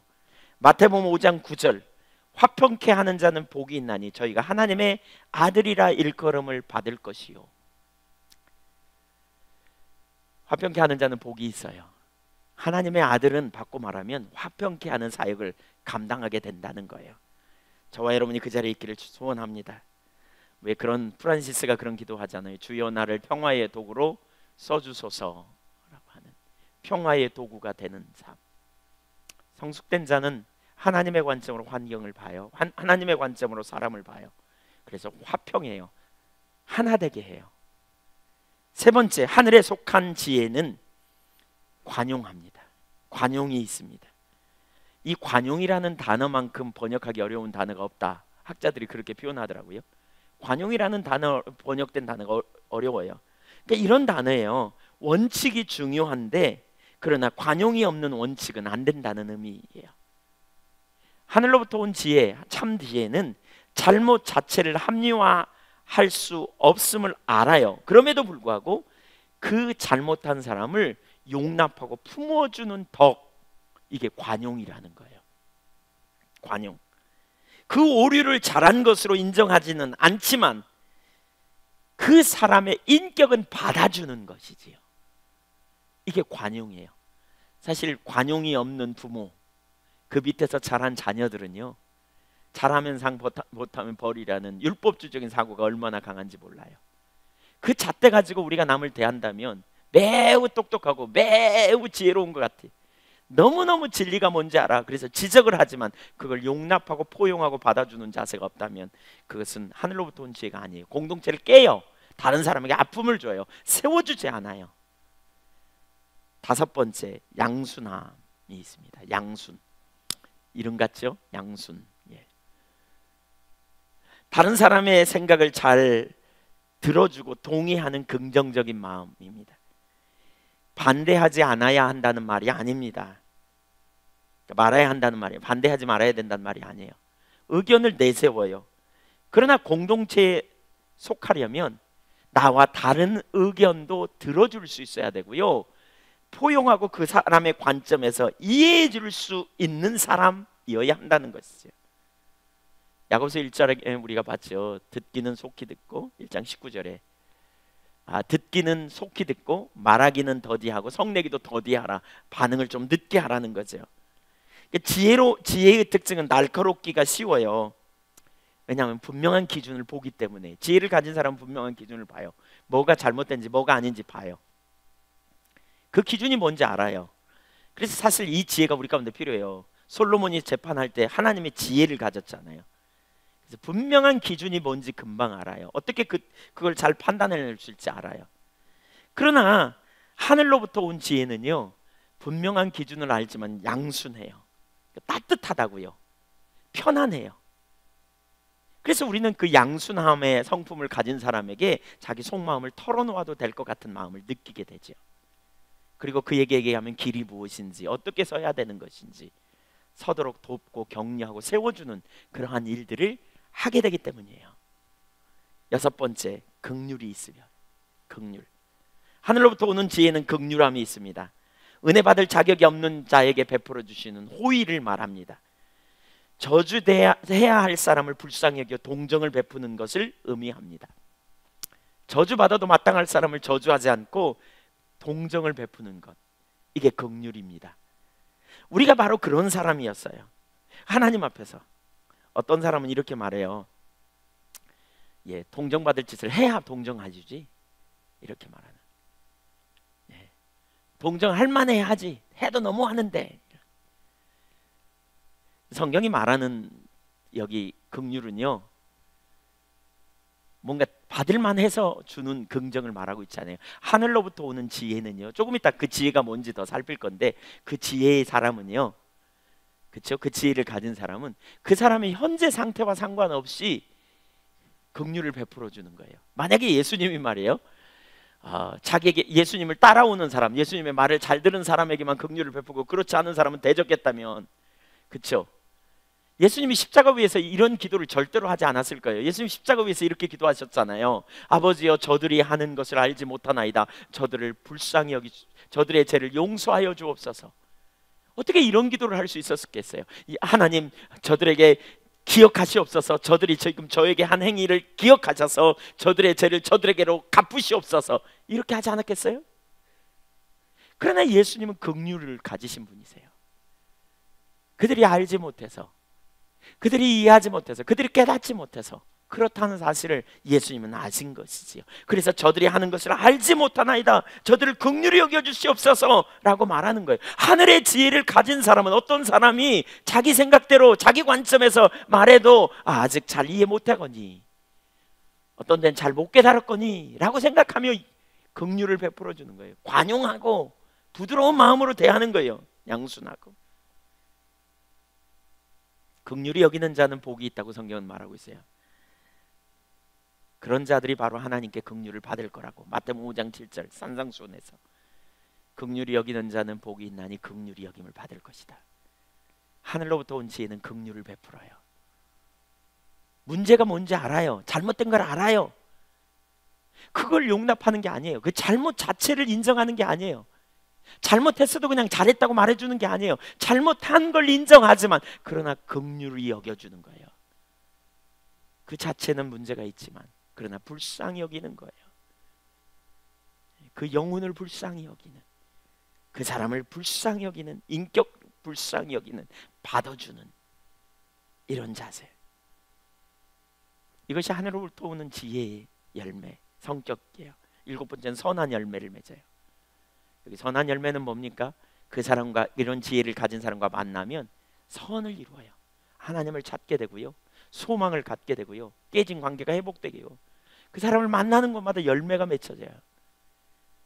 그 사람을 만나면 위로를 받고요, 그 사람을 만나면 상한 마음이 위로를 경험하고, 길을 알지 못하는데 길이 제시되고 말이죠. 위로부터 오는 열매, 지혜를 가진 사람. 참된 지혜에는 이런 역사가 있어요. 여덟 번째는 편견이 없어요. 편견이 없다는 말은 흔들림이 없음을 의미해요. 다른 사람에 대해 선입견을 갖고 대하지 않는 거예요. 우선 자기 자신이 선입견이 있다는 사실을 알아요. 하늘의 지혜를 가진 사람은, 참된 지혜를 가진 사람은 내가 편견이 있을 수 있다는 사실을 인식해요. 내가 보는 것이 한쪽일 수밖에 없다는 사실을 인식해요. 그래서 겸손해요. 그래서 하나님 지혜를 부어달라고 구하는 거죠. 그래서 하나님 올바로 볼 수 있는 눈을 부어달라고 구하는 거죠. 우리 가운데 편견이 있을 수 있다는 사실을 인식하고, 그래서 편견으로 보지 않는 거죠. 다른 사람의 태도를 오해하지 않는 것. 그 다음에 9번째는 거짓이 없는 것이에요. 거짓이 없다는 말은 마스크가 없다는 말입니다. 외식하지 않는다는 겁니다. 숨김이 없이 그대로 드러나요. 그러면 그렇다고 아니면 아니라 하는, 자기를 그대로 나타내는 거예요. 하늘로부터 온 지혜는 정직이라는 거죠. 바꿔 얘기하면 하나님께서 다윗을 참 기뻐했던 이유가 있죠. 그 다윗의 삶의 강점이 뭐냐? 인테그리티, 정직함이 있었다는 거예요. 처음부터 끝까지 하나님 앞에 정직하게 대면함, 투명함. 누가 와서 물어보면, 내가 잘못한 것을 물어보면 잘못했다고 인정하고 용서를 비는 것. 우리 시대의 심각한 문제가 뭐예요? 오늘날 잘못해놓고 잘못했다는 말을 안 하는 거예요. 사과를 안 해요. 정치인들, 또 여러 분야에서 권력을 잡은 자들이 잘못했으면 그거 잘못했다고 인정하고 돌아서는 사회가 되어져야, 그래야 우리 사회가 투명할 텐데, 우리 그리스도인들이 그렇게 돼야 합니다. 우리가 정직하고 있는 그대로 나눌 수 있는 그러한 자리에 숨김이 없이 그대로를 드러내는 것, 그것이 우리가 서야 될 자리입니다. 이런 지혜의 열매, 어떤 사람이 이런 지혜를 가지고 있었습니다. 그 지혜를 공동체에 드러냈더니 공동체가 성결해졌어요. 그리고는 관계에 화평이 일어났어요. 그 지혜로 말미암아 많은 사람의 깨어진 관계가 회복되는 일들이 일어났어요. 그리고 그 사람에게 많은 사람이 위로를 받고 세워지는 그러한 과정이 있게 되었다, 이런 의미예요. 이런 지혜가 드러나면 그 공동체가 살아요. 이런 지혜가 드러나면 그 가족이 살아요. 이런 지혜가 드러나면 그 리더십 아래에 있는 모든 사람들이 회복되고 온전케 될 거라고요. 이런 지혜가 세워지기를 우리는 구해야 돼요. 나아가 이 나라 이 민족을 위해서도 우리는 그런 기도해야 돼요. 하나님, 정치적인 그런 지도자가, 하나님 그러한 각 분야의 지도자가 세워지게 해달라고 기도해야 돼요. 그런 선생님들이 세워지게 해달라고 기도해야 돼요. 그런 경제계의 일꾼들이 세워지게 해달라고 기도해야 되고요. 모든 분야의 그런 일꾼들이 세워지게 해달라고 우리는 기도해야 돼요. 더 구체적으로 말하면 우리 자신이 그렇게 세워지기를 구해야 돼요. 이런 지도자, 이런 리더십이 세워진다면 얼마나 강력할까, 얼마나 신날까. 하나님으로부터 그런 지혜가 저와 여러분에게 부어지기를 간절히 소원합니다. 첫 번째, 지혜의 특성을 살폈고요. 특징 두 번째, 참 지혜의 결과입니다. 화평과 의를 가져옵니다. 참 지혜는 화평과 의를 가져옵니다. 18절을 같이 읽어보겠습니다. 시작. 화평하게 하는 자들은 화평으로 심어 의의 열매를 거두느니라. 여기 화평과 의가 강조되어 있습니다. 화평은 있는데, 그러니까 의는 있는데 화평이 없다면 어떻게 될까요? 여기서 말하는 의는 공입니다. 기준입니다. 하나님은 공의의 하나님이에요. 그래서 우리가 기준대로 살기를 원하죠. 이 기준은 있어요. 강력하게 기준을 제시해요. 그런데 화평이 없다면 어떻게 될까요? 깨지는 거죠. 서로 정죄하고 말겠죠. 절대로 관계가 세워질 수 없어요. 교회 공동체는 돌봄 공동체입니다. 미숙한 성도들을 이해해야 합니다. 기다려 주어야 합니다. 영적 성숙이 진정한 성숙입니다. 몸이 성숙했지만 영적으로 미성숙할 수 있기 때문에 그렇습니다. 여러분, 우리는 영적 성숙을 생각해야 돼요. 영적 성숙은요, 하루아침에 이루어지지 않아요. 오랜 시간 주님과 동행하면서 점점 깨달으면서 자라가는 과정이 있어요. 그래서 교회에 온 지 얼마 안 된 사람이 영적으로 성숙될 수 없어요. 하루아침에 성숙되지 않아요. 세상적으로 아무리 많은 지식을 가졌어도 주님과 동행하는 가운데 영적 성숙의 과정이 있어요. 그래서 어떤 사람이 몸이 성숙됐고 세상에서 많이 알기 때문에 그분이 다 성숙됐다고 생각한다면 우리가 상당히 심각한 오류를 가질 수 있어요. 영적 성숙은 하나님과의 관계성에서 자라기 때문에. 그래서 우리는 미성숙할 수 있다, 사람을 바라볼 때 미성숙할 수 있다, 아직 잘 몰라서 그럴 수 있다 라고 생각하며 우리는 화평을 이루는 자리에 가야 돼요. 기준을 갖지만 그러나 화평을 이루기를 힘써야 돼요. 반면에 의가 없는 화평도 불가능해요. 의가 없는 화평, 그냥 좋은 게 좋은 거니까. 그래서 어떤 사람이 강하게 주장하면 미성숙하니까 저렇지, 그리고 그냥 거기 기준도 없이 따라가는 거는 진정한 위로부터 나온 그 지혜의 결과가 아니라는 거예요. 위로부터 온 지혜의 결과는 두 가지가 균형을 이루어요. 기준과, 하나님의 기준과 화평을 이루는 기준이, 두 기둥이 같이 선다는 거예요. 그래서 다른 사람을 섬기되 그러한 기준 가운데서는, 제가 결혼 주례할 때 언제나 하는 말이 있습니다. 그게 뭐냐? 하나 되십시오. 근데 하나 될 수 있는 비결은 결국 뭐냐? 하나님을 사랑하는 공통분모 안에 서십시오. 하나님의 기준 가운데 각자가 자기를 부인하고 서야 하나 되지. 내가 남편이니까 당신 성경 못 봤어? 아내들아 남편에게 복종하라 그랬잖아. 나에게 따라와. 당신 내 말 들어. 예를 들면 어떤 남편이 이렇게 말한다면 그건 틀립니다. 또 어떤 아내는 그렇게 말할 수 있죠. 권위 아래 주 안에서 복종하라 그랬다. 이렇게. 그래서 아내를 사랑하라 그랬는데 이러면서 서로 자기 의견만 주장한다면 진정한 연합이 불가능하겠죠. 그래서 우리는 화평을 이루되 하나님의 기준 가운데서 이루는 그 자리에 서야 돼요. 교회가 그렇게 세워져야 돼요. 공동체가 그렇게 세워져야 돼요. 진정한 연합은 하나님의 기준의 토대 위에서 세워져야 돼요. 그러나 기준을 모를 수 있어요. 그렇다고 무조건 관계를 깨서는 안 돼요. 어떻게 해요? 기다려야 돼요. 온유해야 돼요. 겸손해야 돼요. 어떻게 해야 돼요? 사랑으로 감싸야 돼요. 지혜는 날카로워요. 그런데 온유라고 하는 칼집에 들어가 있어야 돼요. 그렇지 않으면 상대편도 다치고 나도 다쳐요. 화평이라고 하는 칼집에 있어야 돼요. 그래야 그 칼이 유력을 발휘해요. 올바른 기준을 갖게 해요. 지혜는.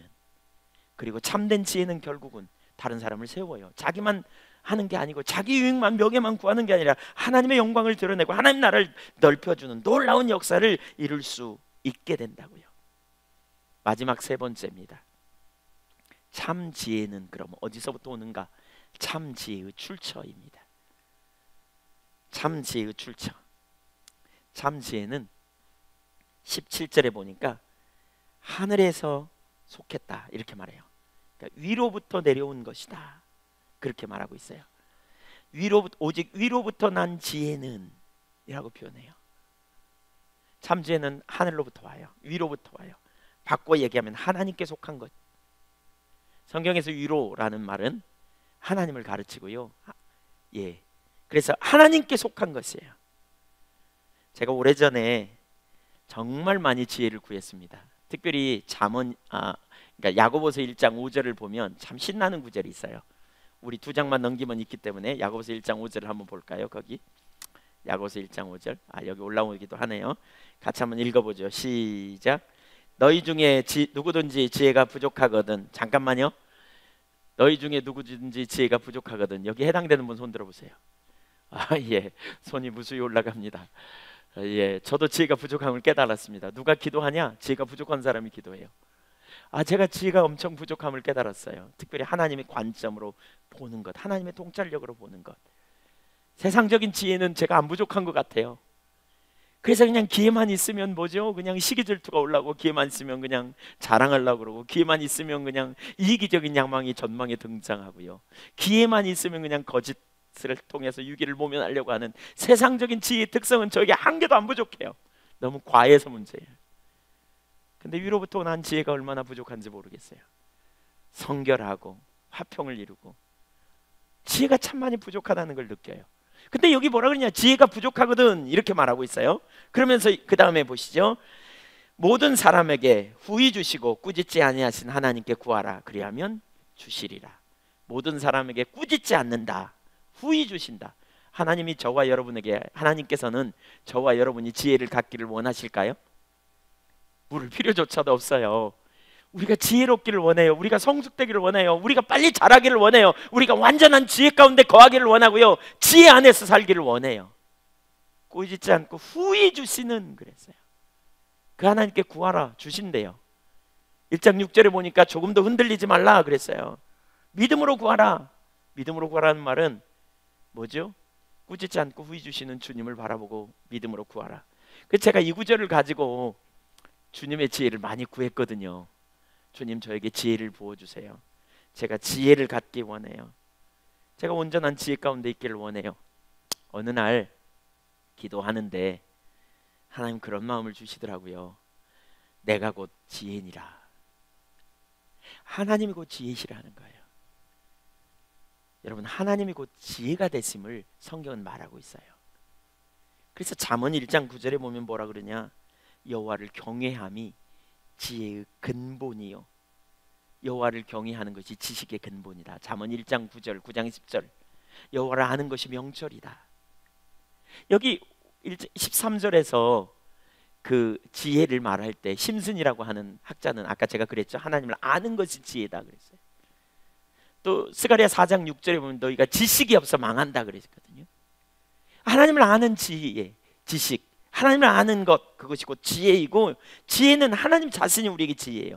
우리가 하나님을 경외하게 될 때 경외한다는 말은 하나님을 무서워한다는 말이거든요. fear 영어로 말하면 그러니까 단지 무서워하는 게 아니고요.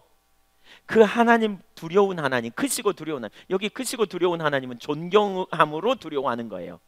그냥 심판자로만 두려워하는 게 아니라 존경하는 나를 사랑하여 아들을 아끼지 않으신 그분에 대한 존경심에 대한 두려움 존경심으로 인한 두려움 그래서 마음으로 그분을 존경하고 마음으로 하나님을 사랑함으로 갖는 큰 그런 존경심 존중하는 마음 그 마음을 가지고 하나님을 인식하고 서는 것 그렇게 서는 사람에게 17절에 열매가 있는 거죠. 하나님을 경외함으로 서는 사람 성결하고 화평하고 이런 열매들 참 지혜는 하나님 아는 것이라 그랬어요.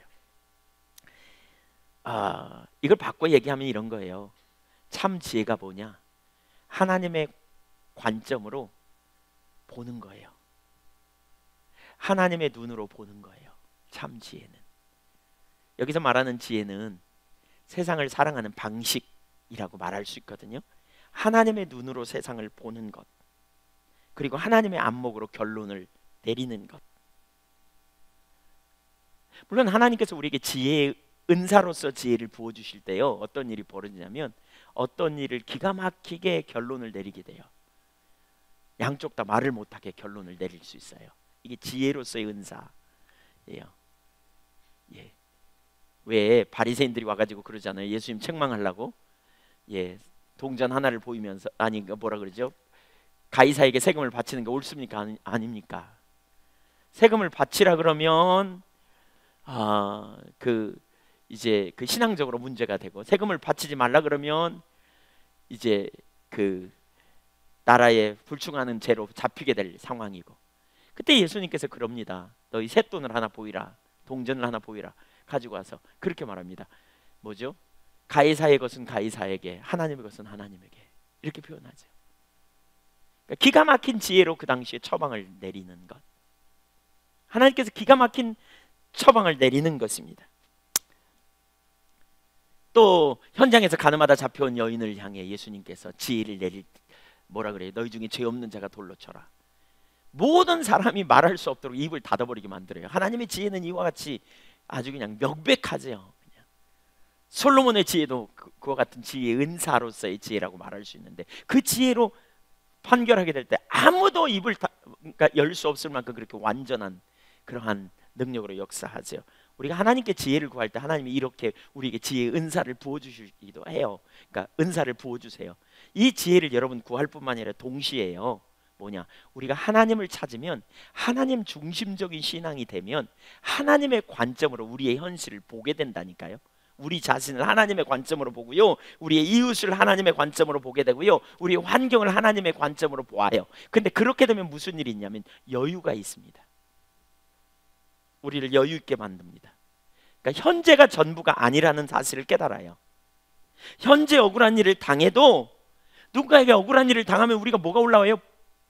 본성이 올라와요. 너무 억울해가지고 감정과 육체의 반응을 하게 돼요. 그러나 결국 뭐냐? 여유가 있기 때문에 하나님께서 내 억울함을 아시고 하나님께서 마지막 날에 심판하실 거다, 이걸 알아요. 공의의 하나님께서 갚으시리라. 그리고 나는 뭐 하느냐? 내 육체의 감정대로 반응하지 않아요. 그래서 하나님의 기준대로 내가 반응해요. 의의 열매를 이룬다고요. 하나님이 용서하도록 말씀하시고 하나님이 저를 축복하라 그러니까, 원수까지도 사랑하라니까 적극적으로 우리는 그 자리에 서게 돼요. 하나님 중심적인 자리에 서면요, 하나님의 안목을 갖게 돼요. 그리고 문제를 하나님의 관점으로 해석해요. 감정대로 가지 않아요. 땅의 지혜가 나서지만 그러나 하나님의 지혜로 그것을 물리쳐요. 현재 심각한 문제가 있어서 위기가 예상되어도, 그래서 염려와 두려움이 있어도 하나님께서 최선의 길로 인도하시고 건지실 것을 알아요. 그래서 하나님의 지혜로 반응해요. 염려를 맡기고 이 모든 상황을 아시는 하나님 앞에 문제를 고백하며 하나님 처방으로 피할 길을 인도해 달라고 적극적으로 구하는 자리에 서게 돼요. 어떤 사람이 행하는 모습을 보니까 너무 잘못해요. 그래서 마음에 판단이 막 일어나려 그래. 그때 저 사람이 미성숙해서 문제를 일으킨 것을 깨달으면 주님께서 그를 세우실 것을 알아요. 아직 몰라서 그렇거니 라고 말하면서 기다려줘요. 하나님께서 저를 깨닫게 하실 때가 있을 거다 라고 인정하고 이해해 줘요. 그리고 싸매줘요. 그리고 함께 가요. 하나 돼요. 연합해요. 깨지 않아요. 하나님의 관점으로 우리 자신을 바라볼 때 참된 지혜의 사람은 하나님이 하실 걸 알아요. 그래서 참된 지혜의 사람은 이렇게 말해요. 한번 따라서 보세요. 주님께서 하신다. 주님께서 하신다. 주님의 공의가 이루어진다. 주님의 뜻대로 성취된다. 이렇게 말하면서 주님의 기준 가운데 서요. 그래서 주님께 반응해요. 하늘의 지혜에 반응해요. 육신의 반응이 하지 않아요. 눈에 보이는 세계가 전부가 아님을 알아요. 이 땅에 보이는 세계가 전부라고 생각하는 사람은 이 땅에 반응하게 돼 있어요. 그러나 하늘의 지혜는 이 땅이 다가 아님을 말아요. 우리에게 영원한 세계가 있음을 가르쳐요. 영원한 나라가 있음을 우리에게 가르쳐줘요. 그래서 인생을 살아갈 때요, 조급하지 않아요. 인생을 살아갈 때 일희일비하지 않아요. 순간순간 엎어졌다 뒤집어졌다 하지 않아요. 하나님의 관점으로 나를 봐요. 나를 보니까 어떤 사람이에요? 내가 죄 가운데 완전한 죄인이에요. 하나님의 관점으로. 그런데 주님의 은혜로 구원받은 자예요. 근데 나만 그런 게 아니에요. 저 사람도 마찬가지예요. 그래서 저 사람에게도 은혜가 필요해요. 그래서 다른 사람을 쉽게 판단하거나 정죄하지 않는다고요. 여유가 있다니까요. 마음 안에 여유가 있어요. 하나님의 지혜는 우리를 여유 있게 해요. 그래서 주님께 반응하고 하늘의 지혜에 반응해요. 그래서 하나님 중심적인 자리에 있을 때 우리 삶에 능력이 있어요. 여기 중요한 한 가지가 있어요. 하나님의 지혜를 얻고자 한다면 우리가 무엇보다 하나님 중심적인 자리에 있어야 돼요. 하나님 중심적인 삶, 하나님과 친밀한 교제 가운데 있어야 돼요. 근데 성경은 이렇게 말하거든요. 우리가 하나님을 떠나는 것은 몸이 떠나는 게 아니고 마음이 떠나는 거다. 그래서 신명기 30장 17절에 보면 마음으로 떠나면 듣지 않고 우상을 두고 18절에 보면 반드시 망하게 될 거다. 몸이 떠나는 것은 하나님을 떠난 다음에 일어나는 일이에요. 그러니까 아까 시기 질투가 있다고 그랬잖아요. 세상의 지혜도 열심히 있어요. 그래서 열심히 해요. 왜? 자기 목적을 이루는 수단으로 열심히 할 수도 있고 열심히 교회 생활할 수도 있어요. 열심히 뭔가 할 수 있어요. 왜냐하면 인정받고요. 열심히 하면 사람들에게 인정받고요. 뭔가 자기를 드러낼 수 있고 인정해주면 좋고 그러잖아요. 우리 사회성이 있어가지고 자아실현, 자기를 기쁘게 하는 것 중에 하나가 사람들이 인정해주는 게 얼마나 큰 기쁨인지 몰라요. 그래서 열심히 할 수 있어요. 하나님 중심적이거나 자기 중심이나 열심히 할 수 있어요. 근데 문제는 마음으로 떠난지도 모를 수 있다는 거예요. 마음으로 떠나면 무슨 일이 벌어지냐면 자기 중심이 전면에 등장해요. 자기를 기쁘게 하려는 경향. 이 자기 중심이 드러나면서 나타나는 게 뭐냐면 자기 지혜예요. 자기 지혜. 그래서 시기 질투가 올라오고요. 그래서 이기적인 야망이 등장하고요. 그래서 자랑하게 되고 그래서 거짓말하게 되고 그래서 자기 지혜가 전면에 등장해 버려요. 문제는 이거예요. 여러분 오늘 설교를 들으면서 여러분이 지금 자기 지혜가 여러분 속에 막 나타나고 있는 여러분의 모습을 본다면 현재적으로 여러분 자기 지혜가 여러분 속에 있다면 여러분 하나님 떠나 있다는 걸 말하는 거예요. 그 지혜에서 그 하나님을 떠나 있는 상태에서 열매는 자기 지혜의 열매만이 그 삶에 나타날 수밖에 없다는 거예요. 하나님 중심적인 열매가 나타나지 않아요. 그래서 무엇보다 하나님께 돌이켜야 돼요. 이 열매는 철저하게 하나님과 친밀한 교제 가운데 있을 때 나타나는 열매라고요. 하나님 중심적인 삶을 살 때 나타나게 되는 거예요. 요즘 새벽에 호세아서를 읽어가는데요, 너무나 놀라운 사실은 하나님이 호세아 시대, 그러니까 이스라엘 백성들을 엄청 사랑했죠. 보배로운 소유로 열렬히 사랑하고 그들을 위해 정말 희생을 아끼지 않고 하나님이 그들을 사랑하셨어요. 근데 그들이 마음으로 하나님을 떠났어요. 그래서 하나님께서 그들을 향해 뭐라 그러냐, 내가 너희를 심판하겠다. 너희는 전에는 너희가 내 백성이었더니 이제 내 백성이 아니라 너희가 전에는 긍휼을 얻었더니 이제 긍휼을 얻지 못하리라. 너희를 흩어버리라. 막 이렇게 말씀하시거든요. 근데 문제의 심각성이 뭐냐, 자기들이 하나님을 떠난지도 모르고 있다는 거예요.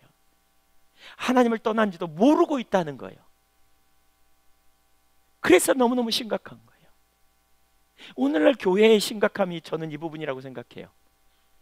여러분, 오늘날 교회 가운데 이건 우리 자신을 스스로 돌아보면, 제가 여기저기 다니면서 나누는 가운데 어떤 분이 부산에 어느 교회가 그런 분열이 있어가지고 교회 안에 심각한 싸움이 있어가지고 600명 모인 교회인가 200명으로 줄어들면서 그 안에서 내분이 심한, 그래서 그 장로님 중에 한 분이 그런 표현을 하더라고요. 너무 죄송한 표현입니다만, 우리 교회에 문제가 생기면서 보니까 우리 교단에 문제없는, 분열 없는 교회가 거의 없는 것 같아요. 좀 큰 교회 치고 다 분열이 있는 것 같아요. 이렇게 표현하더라고요. 왜 분열이 있어요? 열심은 특심인데 왜 하나 되지 못해요? 왜 정말 연합하지 못해요? 하늘로부터 온 지혜가 아니라서 그래요. 세상 지혜라서, 자기 지혜라서. 왜 공동체가 하나 되지 못할까? 왜 정말 합평하지 못할까? 자기 지혜가 만연해서 그래요. 자기 지혜가 전면에 등장해서 하나님 떠난 줄도 모르고 있는 거죠. 하나님 떠나고 있는지도 모르는, 그래서 나름대로 열심히니까 자기들은 잘하고 있다고 생각하는. 근데 하나님을 떠났기 때문에 나누고요, 하나 되지 못하고요, 서로를 시기하고 질투하고 후욕하고 다투고 분열하는 일들이 끊임없이 교회 가운데 일어나는 문제들을 우리는 보게 돼요. 하나 되지 못해서. 저는 이 시대에 오늘날 많은 사람들이 예수 믿지만 하나님을 떠난, 마음 중심에 떠난 상태, 의식은 가득하지만 본질은 멀리 떠난 상태, 하나님을 알고 사랑하는 친밀한 교제 가운데 있는 데서 떠난 상태가 아닌가라는 생각을 해봅니다. 정말 우리가 하나님 중심에 있다면 연합하거든요. 오늘 우리 선교회별로 모이는 모임도 있는데 정말 우리가 하나님과 친밀한 교제 가운데 있다면 선교회가 진짜 연합할 거고요. 여러분, 그 화평을 이루는 일에 여러분 적극적으로 나가십시오. 하늘로부터 오는 지혜를 붙들어야 합니다. 이 지혜가 우리 가운데 상실되었습니다. 교회 가운데 이 지혜가 상실됐습니다. 우리는 오랫동안 십자가의 본과 신앙의 본질을 나눴습니다. 하나님과의 친밀한 교제가 우리 신앙의 핵심이라고 나눴습니다. 그리고 그 친밀한 교제 가운데 있었다면 우리가 오늘 살펴보는 야고보서는 그 열매로서 우리 가운데 나타나 있는가를 보는 겁니다. 내가 하늘로부터 오는 지혜가 있는가, 그 열매가 우리 가운데 있어야 합니다. 우리가 신앙의 본질에 있다면, 하나님과 친밀한 교제 가운데 있다면, 의식이 아니라 우리가 하나님을 사랑하는 것이 우리 신앙의 핵심임을 알았다면 우리 가운데 그 열매가 나타나야 합니다. 그런데 그 열매가 없다면 우리는 자기 중심에 있지 않은지 살펴봐야 한다니까요. 마지막 한 가지만 나누겠습니다. 우리 기억할 아주 중요한 사실. 오늘 설교를 들으면서 어떤 분은 낙심될 수도 있어요. 나는 그 열매가 없다. 나는 세상의 땅의 지혜는 내게 충만한데 하늘의 지혜는 없는 것 같다. 어떤 데 한번 나타나려고 그러다가 그렇지 않은 것 같다 라는 생각 때문에 낙심될 수도 있어요. 그런데 여러분 기억하세요. 영적 성숙은 하루아침에 이루어지지 않아요. 은사, 성령의 은사는 순식간에 나타날 수 있어요. 그러나 성령의 열매는요, 자라가는 과정이 있어요. 우리가 진리를 따라 행하고 하나님 중심적인 자리에 있어요. 하나님을 추구해요. 하나님을 기쁘시게 해요. 하나님의 지혜를 따라 서기를 결단해요. 그런데 어떤 순간, 우리도 모르는 순간에 자기 중심적으로 돌아가기도 하고, 또 우리가 이전에 살아왔던, 그렇게 결단하기 이전에 살아왔던 옛 본성, 땅의 지혜에 반응했던 익숙한 습관이 우리를 사로잡고 있을 수 있어요. 그래서 내가 하늘의 지혜를 따라 살려고 결단하지만 여전히 그것이 불쑥 올라오죠. 그것이 여전히 우리 가운데 불쑥 올라와서 우리 발목을 사로잡아요. 그래서 내가 하나님 중심에 있는 것 같은데, 내가 하나님이 나의 전 존재로 사랑하는 자리에 있는데 자기 중심에 올라오면 그걸 보면서 변하지 않는 자신 때문에 낙심하고 좌절해버리는 사람들이 있어요. 그런데 기억하세요 여러분, 과정이 있다는 것을 염두에 두셔야 돼요. 하루아침에 하늘로부터 오는 지혜의 열매가 맺혀지지 않을 수 있어요. 하루아침에 맺혀지지 않아요. 모든 하나님의 사람들이 성숙은 과정이 있다. 지름길이 없다. 순간순간 자라가는 과정이 있음을 염두에 두라고 가르치고 있어요. 동행하는 삶에 그런 과정이 있어요. 넘어졌습니까? 다시 벌떡 일어나십시오. 그리고 하나님 앞에 그렇게 말하십시오. 하나님, 제가 땅의 지혜에 반응했습니다. 저를 용서해 주십시오. 하나님 중심에 회개합니다. 그리고 돌아서서 하늘의 지혜로 서기를 결단하며 은혜를 부어달라고 구하십시오. 여러분, 우리가요 두 가지가 있는데, 하나는 믿음의 결단이 필요해요. 결단, 하나님의 길이라고 하면 결단하시고요. 두 번째는 뭐 하느냐? 그 결단을 믿음으로, 하나님을 신뢰함으로 나아가세요. 우리가 하나님께 그렇게 반응하면요, 하나님께서 우리에게 은혜를 부으세요. 은혜는 능력이거든요. 다른 말로 말하면 능력이에요. 은혜는 능력입니다. 하나님의 능력입니다. 우리가 결단하면서 믿음으로 나가는 거예요. 뭘? 하나님이 은혜로 함께 해주실 것을. 이렇게 결단하면, 그리고 믿음으로 하나님을 구하면 하나님이 능력으로 함께 하시며 하되, 우리 믿음으로 결단하는 그 결단과 연합해서 우리의 삶이 행실로 나타나게 돼요. 그분의 능력으로. 그래서 우리는 그 결단하는 게 필요해요. 그리고 믿음으로 하나님을 바라보면서, 이 열매는 하루아침에 드러나지 않지만 지속적 성장의 과정이 있어요.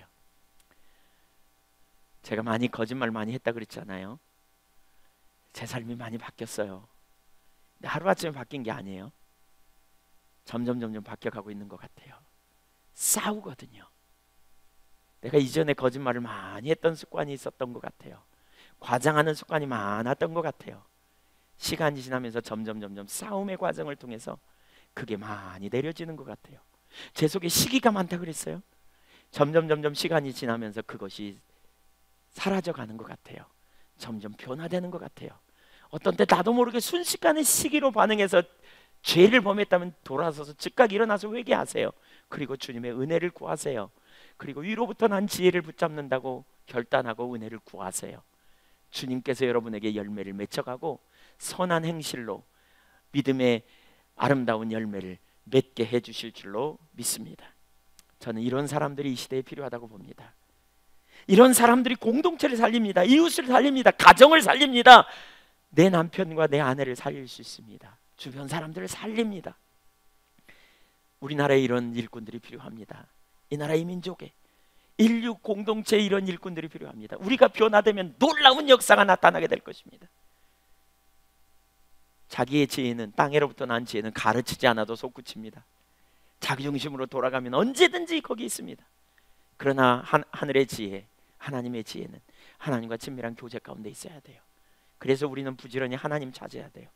여러분, 일주일에 한 번씩 예배당에 나와서 앉아있다가 하나님 잊어버리고 또 일주일에 한 번씩 나오면 그 삶이 불가능해요. 여러분, 마음의 중심에 찾으세요. 하나님을 찾으세요. 은혜를 구하세요. 하나님과 동행하기를 선택하세요. 마음으로 하나님을 열망하고 사모하세요. 은혜를 부어달라고 구하세요. 하나님께서 여러분을 바꾸시고 새롭게 하시고 우리 모두가 성숙되어져서 주님의 공동체가 아름답게 빚어지는 놀라운 역사가 일어날 줄로 믿습니다. 주여, 세월을 아끼게 해주세요. 좋은 부모가 되게 해주세요. 주여, 세월을 아끼게 해주세요. 좋은 아내, 좋은 남편이 되게 해주세요. 주여, 세월을 아끼게 해주세요. 내가 있는 직장에서 하나님의 지혜를 드러내는 사람이 되게 해주세요 라고 우리는 구해야 되겠고요. 그런 열매들을 맺게 해주실 줄로 믿습니다. 기도하겠습니다.